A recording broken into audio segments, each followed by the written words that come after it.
नमस्कार साथियों। यदि मैं आपसे कहूं कि क्या भारतीय संविधान की प्रस्तावना संविधान का भाग है, या यदि मैं आपसे कहूं कि भारतीय संविधान के बहुत सारे प्रावधान ऐसे हैं कि जिनको हम बाहर से हमने लिया है और आज उन सब की मदद से हमारे संविधान का निर्माण किया गया है, तो आप क्या कहेंगे? आइए आज की वीडियो में इन्हीं प्रश्नों की तरफ हम बढ़ते हैं। मैं आनंद आईएएस की तरफ से पॉलिटी की सीरीज की अगली कड़ी लेकर के आया हूँ। पिछले क्लास में हम लोगों ने देखा था कि कॉन्स्टिट्यूएंट असेंबली के कौन कौन सी डिबेट्स थे, जिन डिबेट्स को लेकर के कॉन्स्टिट्यूएंट असेंबली के लोगों ने संविधान को बनाया। आइए आज की वीडियो हम शुरू करते हैं। आज की वीडियो का अपना टॉपिक है preamble and the sources of the constitution. ये सामने हमारे संविधान की प्रस्तावना है, इस पे भी हम चर्चा करेंगे।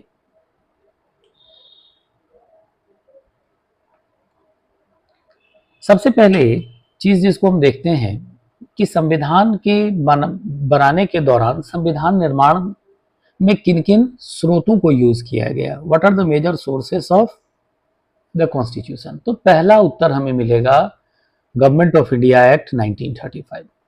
मैंने आपको बताया था, ग्रेनविल ऑस्टिन जैसे कहते हैं कि the edifice of the constitution of India was government of India act 1935। जब इसको हम देखने का प्रयास करते हैं तो गवर्नमेंट ऑफ इंडिया एक्ट 1935 से भारतीय संविधान के लगभग 75% प्रावधानों को लिया गया है। आगे जब हम देखते हैं कि कौन कौन से ऐसे प्रमुख प्रावधान हैं जिनको हम गवर्नमेंट ऑफ इंडिया एक्ट 1935 से लेते हैं, तो पहला है फेडरल स्कीम, जो हम लोगों ने पढ़ा था, डिवीजन ऑफ पावर्स, केंद्र और राज्यों के बीच शक्तियों का विभाजन, इसको लिया गया है, जो हम आज देखते हैं। Office of the governor, governor को आज के डेट में हम क्या कहते हैं? प्रेसिडेंट।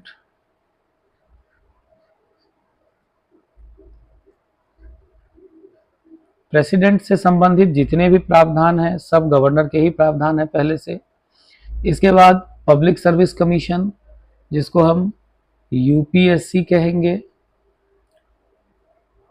जुडिशियरी के प्रावधान, unitary judiciary, single and unitary judiciary का प्रावधान, इमरजेंसी संबंधी प्रावधान 352, 356 एंड 360, एंड एडमिनिस्ट्रेटिव डिटेल्स, जो भी गवर्नमेंट के डे बाय डे जो प्रोसीड्योर्स हैं एडमिनिस्ट्रेशन के, उनको। इसीलिए यूपीएससी ने जो एक बार पूछा था कि भारतीय संविधान को बैग ऑफ बोरोइंग्स कहते हैं, ऐसा क्यों? तो इसका उत्तर हम यहां से ढूंढेंगे साथियों।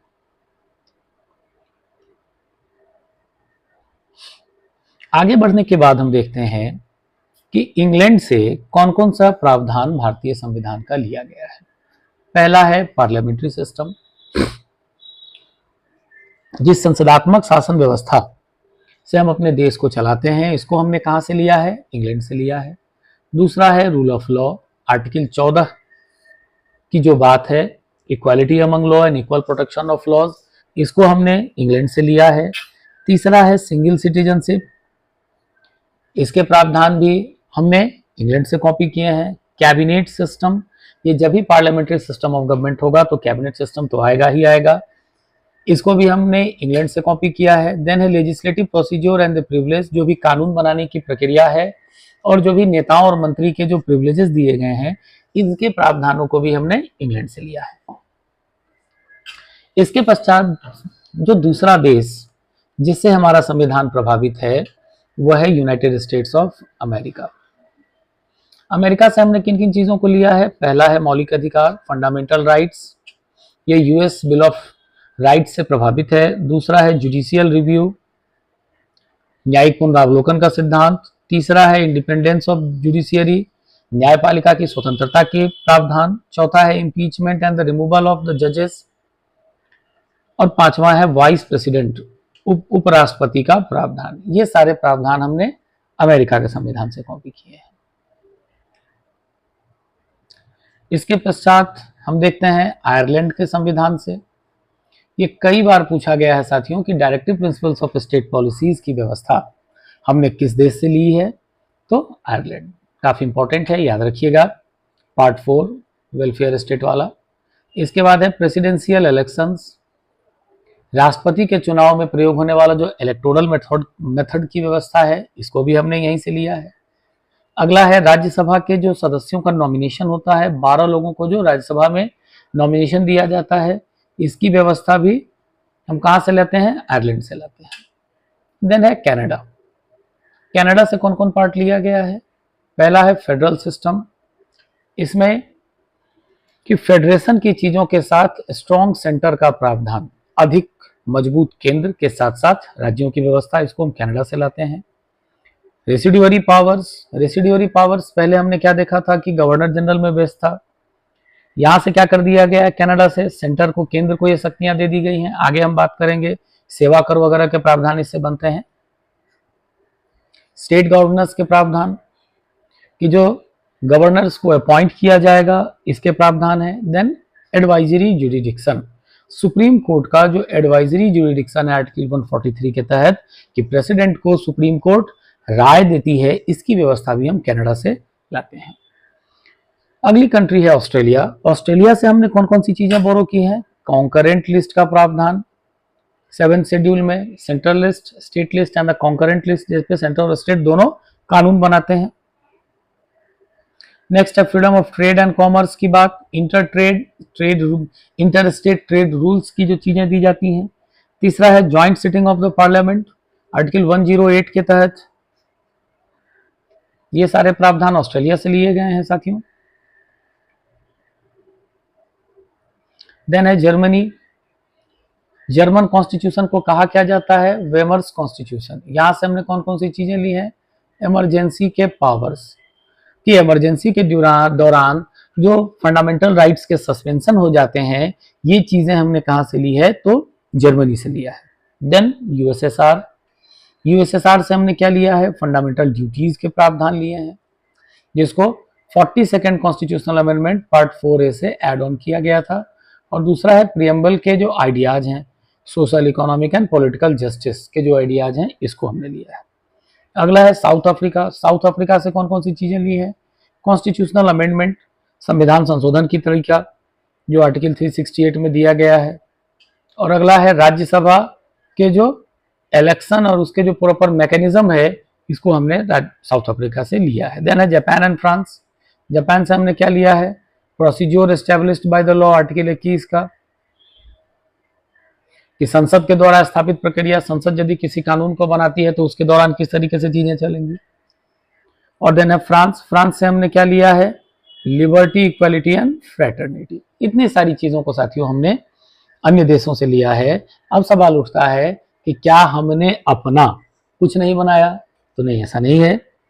ध्यान रखिएगा, आचार्य दुर्गादास बासु कहते हैं कि इतनी सारी चीजों को लेने के बाद भी जो मुख्य चीज है वो था बाबा साहब भीमराव अम्बेडकर के द्वारा इन पूरे प्रावधानों को भारत की जरूरतों के अनुसार भारत में फिट करना। ये हमने अपने अकॉर्डिंग काम किया है। इसके बाद साथियों जब हम आगे बढ़ते हैं तो आता है हमारा प्रियम्बल, संविधान की प्रस्तावना।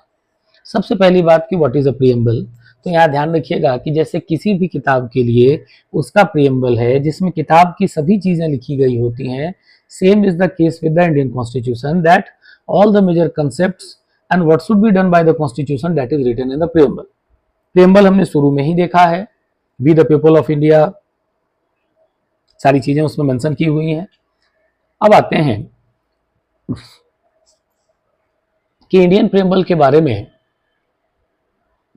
मेजर स्टेटमेंट्स और कॉन्सेप्ट्स क्या हैं और इसकी कौन कौन सी चीजें हैं। सबसे पहले ध्यान रखिएगा कि identity card of the constitution, संविधान का आइडेंटिटी कार्ड किसे कहा जाता है, प्रियम्बल को। किसने कहा है, N.A. पालकीवाला। दूसरा है साथियों की टू द कॉन्स्टिट्यूशन, संविधान को खोलने की कुंजी है या संविधान की कुंजी है प्रियम्बल। किसने कहा, सर अर्नेस्ट बार्कर। और third, soul and philosophy of the constitution, किसने कहा, बी आर अम्बेडकर।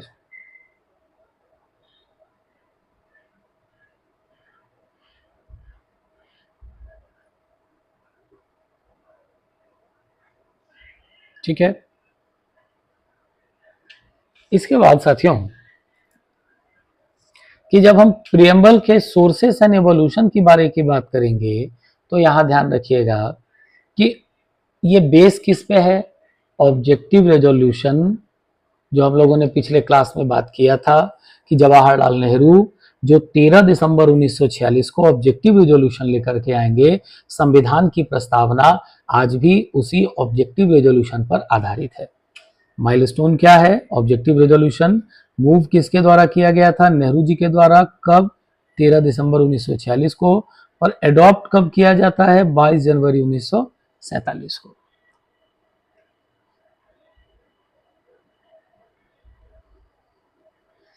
इसके बाद प्रियम्बल में साथियों बहुत सारी ऐसी चीजें जाननी है जो कि यहां से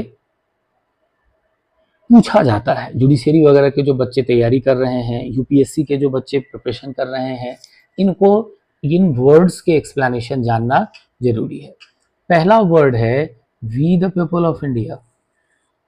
what that this word shows to us, we the people of India, हम भारत के लोग, इस वर्ड से हमें क्या पता लगता है कि in India where lies the sovereignty, तो the just answer is in India the sovereignty lies in अस।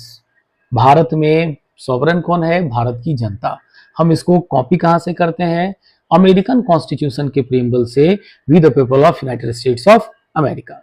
इसके बाद है, यदि हम इसको देखें तो पता लगता है कि ये we the people source of authority को बताता है, derive directly from the citizens of India, और दूसरा पॉपुलर सॉवरेनिटी के बारे में भी बताता है कि people hold the ultimate power. Bharat में जनता से ही शक्ति मिलती है, और अल्टीमेट पावर किसके पास है, मालिक कौन है, जनता मालिक है लोकतंत्र में। जो दूसरी चीज जिससे हमें प्रेम्बल बताता है वो है कि nature of the Indian state, Bharat में स्टेट का नेचर कैसा होगा। तो इसके लिए प्रेम्बल कुछ वर्ड्स यूज किया करता है, sovereign, socialist, secular, democratic and Republic. एक एक वर्ड का मतलब हम समझते हैं। सॉवरेन का मतलब होता है any country which is free from external and internal charges. कहने का मतलब है ऐसा देश जो अपने लिए निर्णय लेने में स्वतंत्र हो, उसको सॉवरेन कहा जाता है। तो भारत का नेचर कैसा होगा, सॉवरेन होगा। भारत अपने आंतरिक और बाहरी निर्णयों में पूर्ण स्वतंत्र होगा। सोशलिस्ट, यहां ध्यान रखिएगा, दूसरा नेचर कैसा होगा, सोशलिस्ट, समाजवादी। लेकिन यहां समझना है कि this socialism is basically Nehruvian socialism, और basically democratic socialism which is based on the Fabian socialistic practices which was started at England. ये जो समाजवाद है, ये समाजवाद मार्क्स का समाजवाद नहीं है, भारत में नेहरू का समाजवाद है, जिसको कि हम लोकतांत्रिक समाजवाद कहते हैं। और इसके पीछे ध्यान रखिएगा साथियों कि मूल परिकल्पना है फेबियन समाजवाद की, और ये फेबियन समाजवाद, इसका जन्म कहाँ हुआ था, इंग्लैंड में। बर्नस्टीन इसके पिता हैं, और इसके कई सारी मान्यताएं हैं। यहाँ ध्यान रखिएगा कि बाबा साहब भीमराव अंबेडकर और पंडित नेहरू दोनों के दोनों समाजवाद के फेबियन समाजवादी शाखा से प्रभावित थे। अब ये फेबियन समाजवाद क्या है, इसके कोर कंसेप्ट क्या है, वो हम दूसरी वीडियो में देखेंगे। वैसे मैंने कंसेप्ट के लिए आपको चीजें बता दी है। सेक्युलर, यहां ध्यान रखिएगा कि भारत कैसा होगा, सेक्युलर होगा। सेक्युलर का मतलब होगा कि, यहां ध्यान रखिएगा कि सेक्युलर शब्द का शाब्दिक अर्थ होता है राज्य के द्वारा धर्म से दूरी। परंतु यहां ध्यान रखिएगा, यस मेंस में पूछा भी गया था प्रश्न कि भारत के सेक्युलरिज्म को फ्रांस के सेक्युलरिज्म से तुलना करते हुए दोनों के बीच मूल अंतर क्या है, ये बताइए। तो यहां आपको समझना होगा कि सेक्युलरिज्म के दो मॉडल हैं, negative secularism and positive secularism. दुनिया में नेगेटिव सेक्युलरिज्म की शुरुआत फ्रांस से होती है, जहां पर किसी भी प्रकार के रिलीजियस डायमेंशंस को यूज करना बैन है। लेकिन भारत का जो सेकुलरिज्म है वो कैसा है? पॉजिटिव सेकुलरिज्म है। क्यों पॉजिटिव सेकुलरिज्म है? क्योंकि भारत में हर व्यक्ति अपने बैक एंड में किसी न किसी रिलीजन से जुड़ा हुआ है, इसीलिए आवश्यक है कि सभी व्यक्ति के धार्मिक मान्यताओं को समान रूप से आदर किया जाए। इसीलिए ध्यान रखिएगा कि भारतीय संविधान या भारतीय संविधान की प्रस्तावना भारत को पॉजिटिव सेकुलरिस्ट स्टेट डिक्लेयर करती है। हिंदी में जिसके लिए शब्द यूज किया जाता है पंथ निरपेक्षता। अगला शब्द है डेमोक्रेटिक।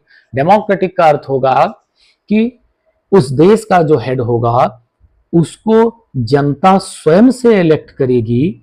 सॉरी, डेमोक्रेटिक का अर्थ होगा कि भारत में शक्ति कैसा होगा? लोकतंत्र के द्वारा जनता के द्वारा राज्य को शक्ति दी जाएगी। जनता यहां मालिक होगी, we the people of India, उसको हम कहेंगे डेमोक्रेटिक। अगला है रिपब्लिक। रिपब्लिक का अर्थ होगा कि भारत में कोई राजतंत्र नहीं होगा, बल्कि भारत का जो हेड होगा, जिसको हम प्रेसिडेंट कहते हैं, जनता उसे चुन करके भेजेगी, जो कि पॉपुलर सोवरेनिटी के थ्योरी को डिपिक्ट करता है, जो कि जे रूसो के द्वारा दिया गया था। इसके बाद है ऑब्जेक्टिव्स ऑफ द प्रियम्बल, जो कि ऑब्जेक्टिव लक्ष्य प्रियम्बल के द्वारा घोषित किए गए हैं। वो क्या क्या है? पहला है justice, social, economic and political. यहां ध्यान रखिएगा साथियों, जस्टिस का हिंदी में अर्थ है न्याय। न्याय की जब हम बात करते हैं तो यहाँ एक चीज आपको समझना होगा कि न्याय की परिकल्पना उतनी ही पुरानी है जितनी राज्य की परिकल्पना या कंसेप्ट पुराना है। तो राज्य, ध्यान रखिएगा, अपने आप में एक ऑथोरिटी स्टेट है, इसीलिए दो प्रकार की चीजें यहां ध्यान दी जाती है। कहने का मतलब है कि व्यक्ति को कितनी स्वतंत्रता मिलनी चाहिए और राज्य को कितनी शक्ति दी जानी चाहिए, इसके बीच के जो संबंध होंगे that is known as justice. अब यहां ध्यान रखिएगा कि जस्टिस की सबसे अच्छी परिभाषा उस जमाने में, हालांकि कई सारे थिंकर्स इस पर रिलेट करते हैं, एरिस्टोटल की दी गई थी, जो कि बेसिकली डिस्ट्रीब्यूटिव जस्टिस की बात करता है, वितरणात्मक न्याय की।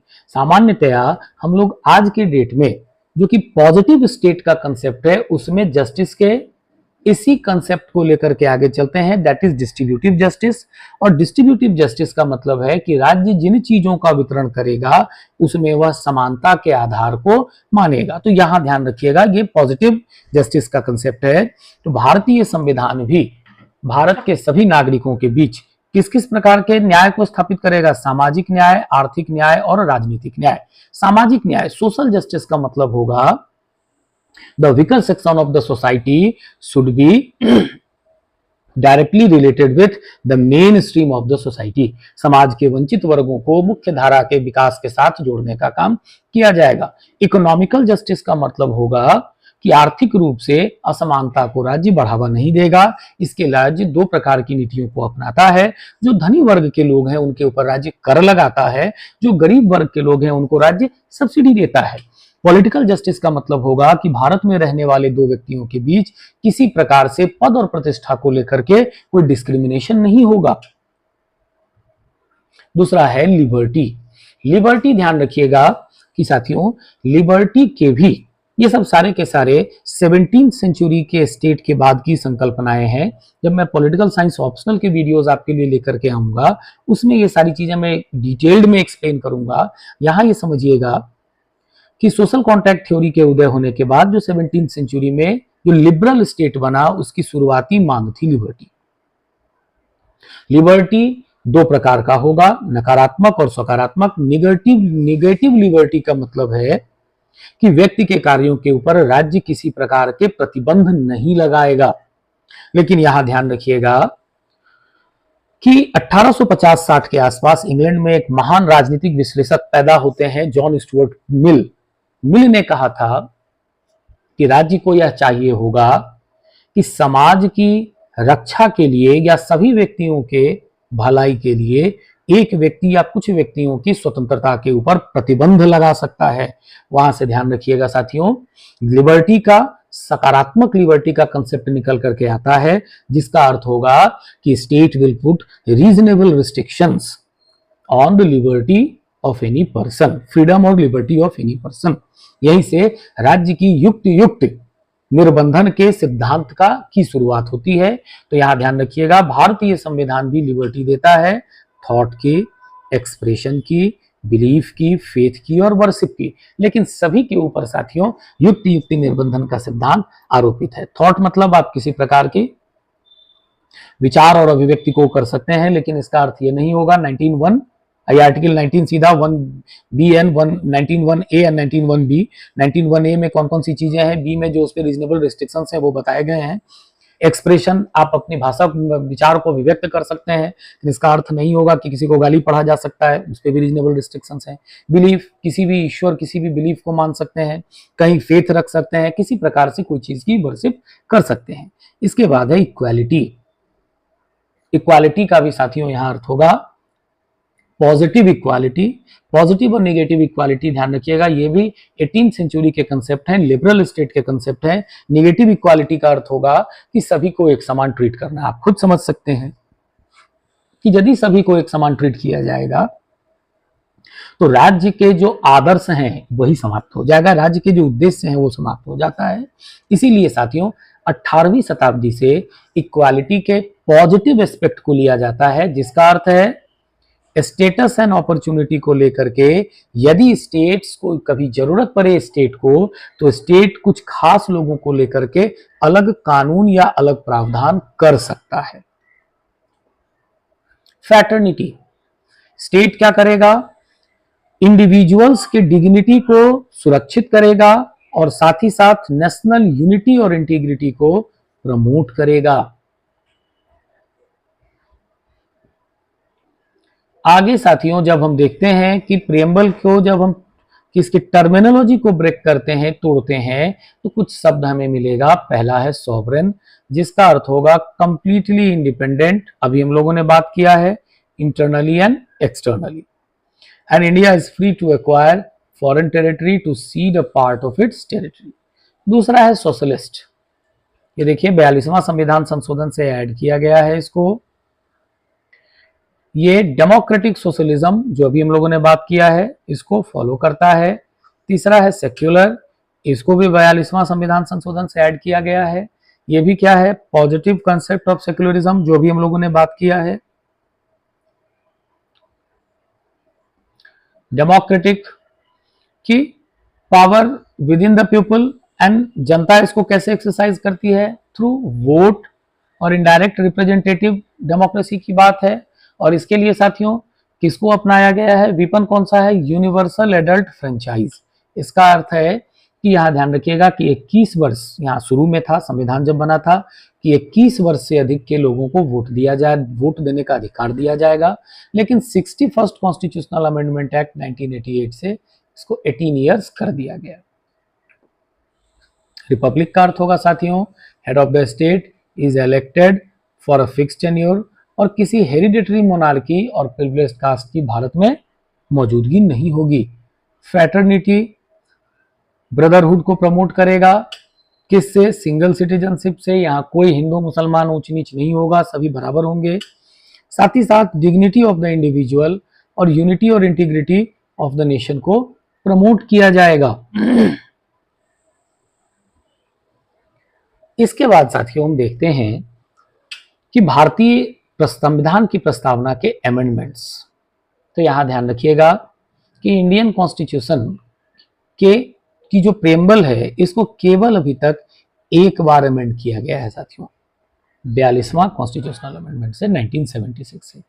42nd कॉन्स्टिट्यूशनल अमेंडमेंट 1976 से इसको एक बार अमेंड किया गया है और इसमें 3 शब्द जोड़े गए हैं, सोशलिस्ट, सेक्युलर एंड इंटीग्रिटी।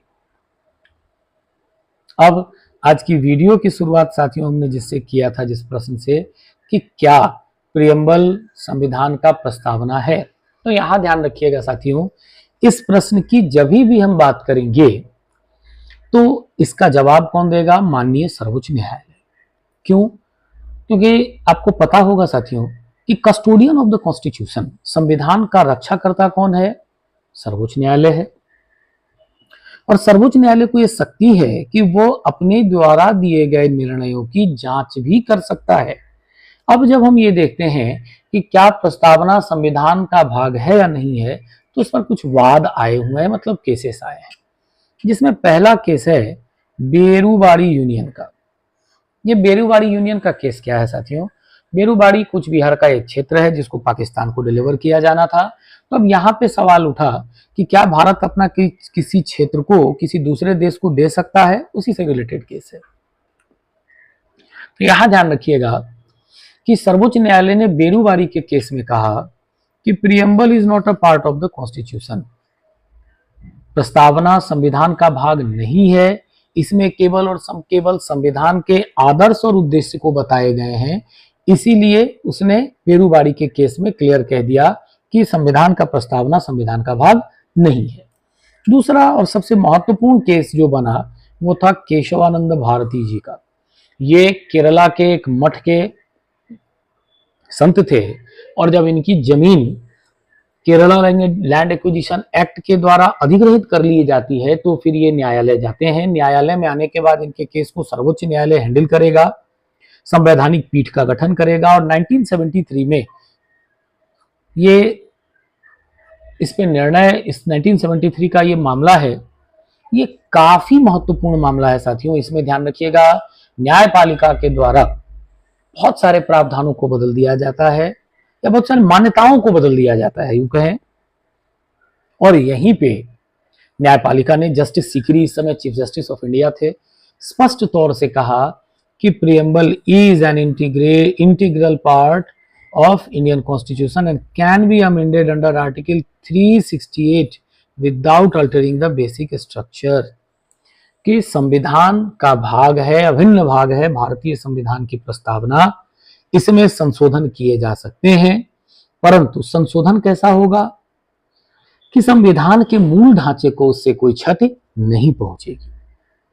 मूल ढांचे का सिद्धांत साथियों हम लोग आगे मौलिक अधिकार में पढ़ेंगे।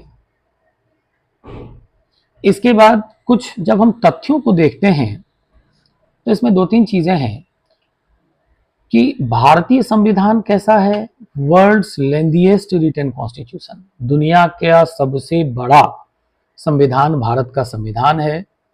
इसके कारण क्या सब थे? भारत का geographical diversity, historical background, government of India 1935 act के पे इसको बेस करना, सिंगल कॉन्स्टिट्यूशन पर सेंटर एंड स्टेट्स, केंद्र और राज्यों के लिए सारे प्रावधानों को लिख करके दिया गया, एक ही साथ बताया गया, और लीगल ल्यूमिनरीज की डोमिनेंस। इसके बाद हम जब देखते हैं तो जब हमारा संविधान बना था उस समय इसके 1950 में 26 जनवरी 1950 में 395 आर्टिकल थे, 22 भाग थे और 8 शेड्यूल थे साथियों। लेकिन यदि हम आज के दिन में भारत के संविधान को देखें तो इसमें लगभग 470 आर्टिकल्स हैं, 25 भाग हैं और 12 शेड्यूल हैं। इसके बाद हमारा संविधान किस दिन बना? 26 नवंबर को, यहाँ कॉन्स्टिट्यूशन डे के रूप में हम इसको मनाते हैं, संविधान दिवस के रूप में। और रिपब्लिक संविधान किस दिन हुआ साथियों? तो 26 जनवरी को, क्योंकि पूर्ण स्वराज को डिक्लेयर किया जाता है इसी दिन।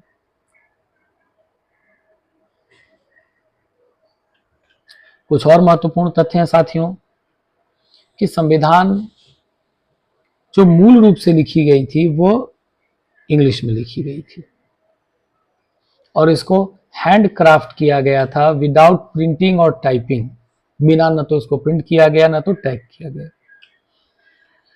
इंग्लिश के इसके कैलियोग्राफर थे प्रेम बिहारी नारायण राय जादा।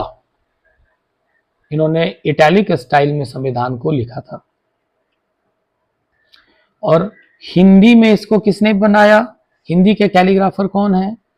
वसंत कृष्ण वैद्य, नाम काफी इंपॉर्टेंट है साथियों, याद रखिएगा। आर्ट एंड इल्यूमिनेशन, इस पे जो चित्र वगैरह बनाए गए थे किसने किया था? ये हैंडमेड है, ये भी हैंड डेकोरेटेड सारे के सारे। और यहाँ ध्यान रखिएगा कि किसने बनाया? नंदलाल बोस ने। और इसके जो आर्टिस्ट थे दूसरे वो कहाँ से आए थे? शांति निकेतन, बंगाल। रिजर्वेशन जो रखा गया है मूल संविधान की प्रति को किसमें रखा गया है? Helium field cases in the library of the parliament of India, संसद के हीलियम चैम्बर में केसेस में इसको प्रिजर्व करके रखा गया है। इसके बाद साथियों इससे संबंधित प्रश्न को जब हम देखते हैं तो हमारा पहला आज का प्रश्न है यूपीएससी प्रीलिम्स 2020 का कि what is the exact constitutional status of India on 26 जनवरी 1950। कौन सा होगा? Sovereign democratic Republic.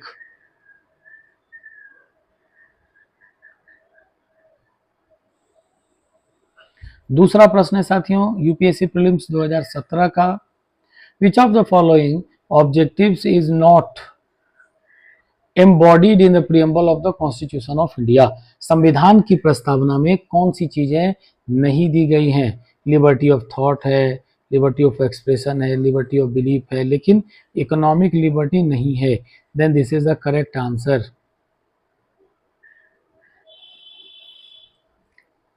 आज का तीसरा प्रश्न है साथियों यूपीएससी प्रीलिम्स 2020 का, the preamble of the constitution of India is, पहला, a part of the constitution but no legal effect, not a part of the constitution has no legal effect either, a part of the constitution has the same legal effect as the other part, or D, a part of the constitution but has no legal effect independently of other parts।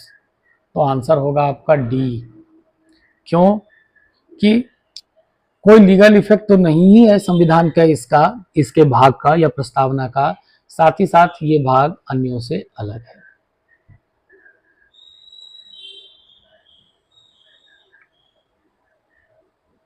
इसके बाद साथियों मुझे इजाजत दीजिए, अगला हम next video में आपके लिए जल्द ही लेकर के आएंगे, कल या परसों, और अच्छे से प्रिपरेशन करिए। मैं चाहता हूं कि मेरे साथ जुड़ के आपका सिलेक्शन बिल्कुल श्योर हो सके, और यदि आपको कोई डाउट है, किसी प्रकार का कोई सुझाव देना होगा तो मेरा नंबर है, आप उस पर पर्सनली मेरे से बात कर सकते हैं। बाकी आपको कैरियर रिलेटेड कोई गाइडेंस चाहिए हो, इसके लिए भी आप मेरे से पर्सनल कांटेक्ट कर सकते हैं। वीडियो आपका कैसा लगा, वीडियो मेरा आपको कैसा लगा, अधिक से अधिक इसको लाइक करिएगा, शेयर करिएगा, सब्सक्राइब कर लीजिए। तब तक के लिए धन्यवाद। जय हिंद।